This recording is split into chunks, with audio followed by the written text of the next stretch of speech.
recognize I-75 north to Flint.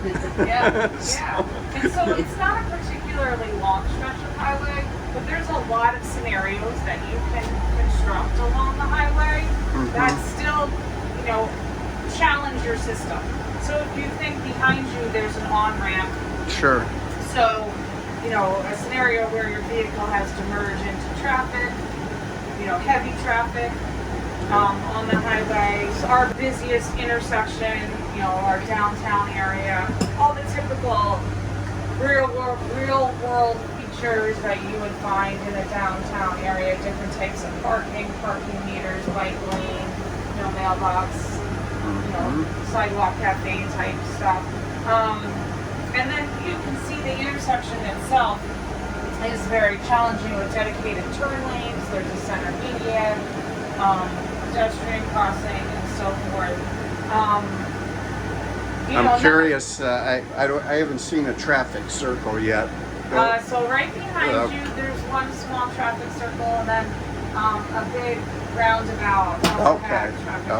Because those are just more and more prevalent, and I'll tell you a story in a little while about the community we live in Florida part-time. It's like the land of traffic circles. Yeah, and so the idea behind traffic circles is that they reduce fatalities because you remove the unprotected left turn, which is one of the most deadliest. And the speed, and it slows people down.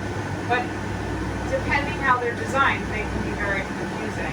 Sure. And so we have a roundabout in southern Ann Arbor at State and Ellsworth. I don't know if you're familiar with it or not, but it is the 14th most dangerous intersection in Ann Arbor. Okay. And so our director, Henry Liu, has a project that MCity funded that involves, so you see like a lot of these sensors hanging off So it involves two different types of cameras. So one is what we call a fisheye camera. I know there's one hanging here, but I can't necessarily see where it is. Sure. And then a good smart camera.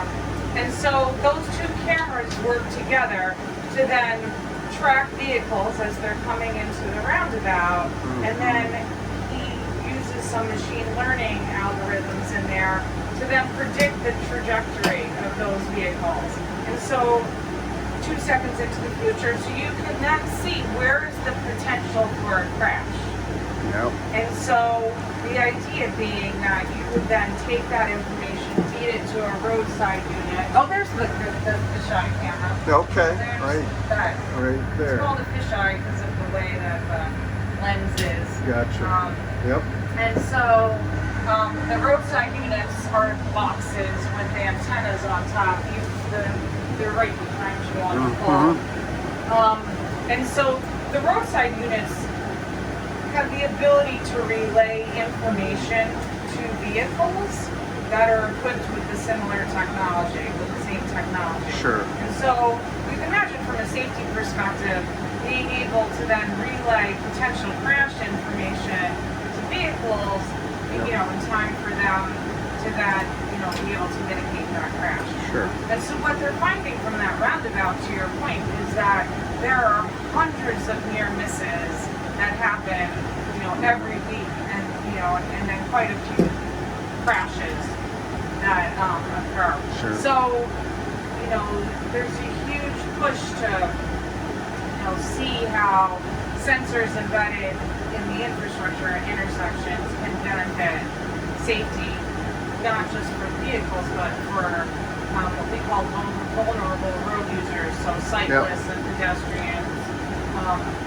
and so forth. ODD, so operational design domain. So what is the operational design domain for a vehicle, for an automated system, right? And that matters a lot. Sure. And so for this shuttle, the ODD is its defined path. It can only operate with, on its fixed path. It has no ability to operate outside of that ODD.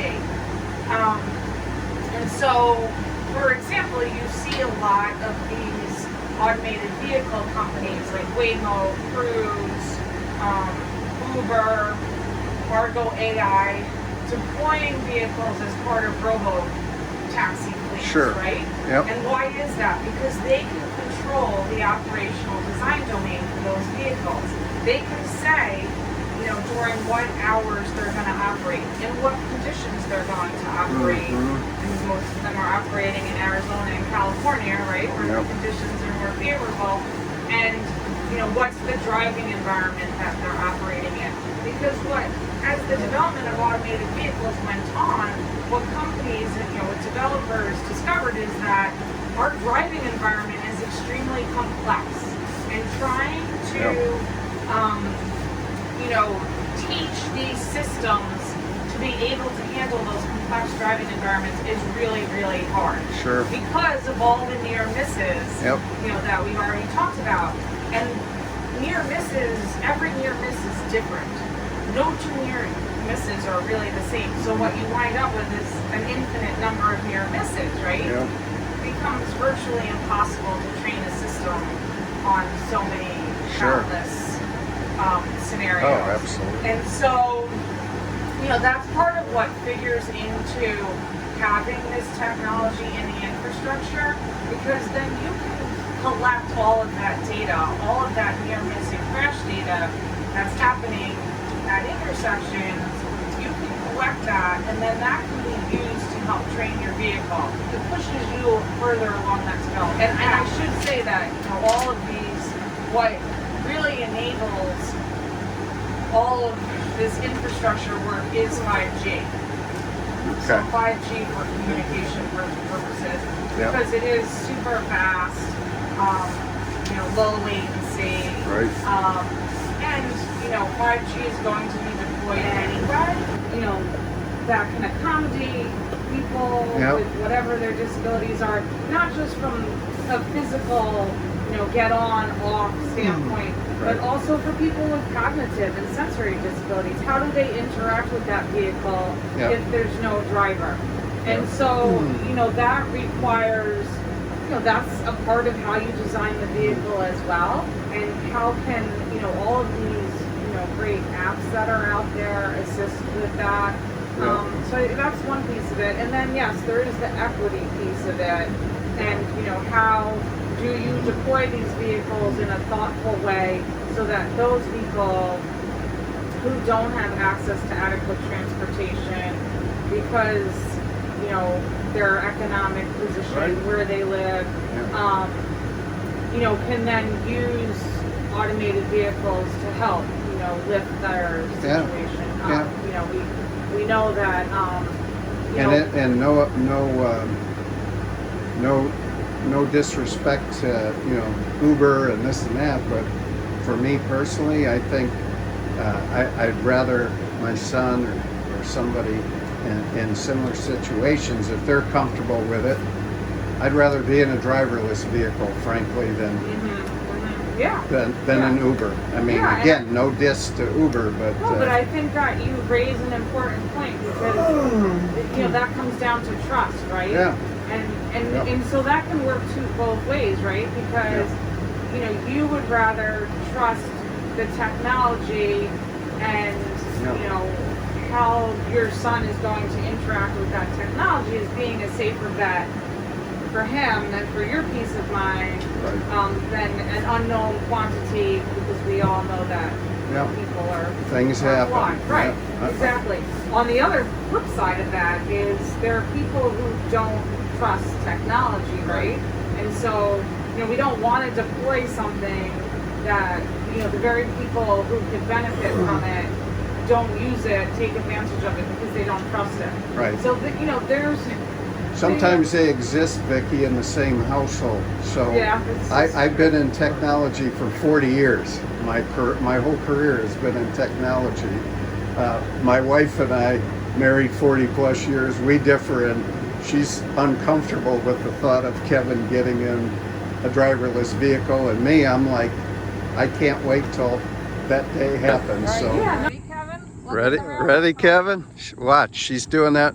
Vicki is doing that from her phone. She's activating the railroad crossing. Look at that. That's pretty cool, huh? That's very cool. Yeah. So everything you can do from your phone, or you could do from A the laptop control, or right? whatever. But even a control center here of sorts, right? Yes, That's exactly. Yep. So that's what that building is over there. Yep. Yeah, so Look we at have that. to make sure that these types of vehicles don't hit deer too. We've seen that before, right, Kevin? Driving down a country road and then suddenly a deer pops out in front of us. So this, you guys have obviously been doing some testing around obstacles, like moving obstacles besides vehicles, of course. And so there are videos on our website that Yep. involve the deer and what we call pedestrian proxies. Mm-hmm. A little kid on like a little toy scooter type thing. Nice.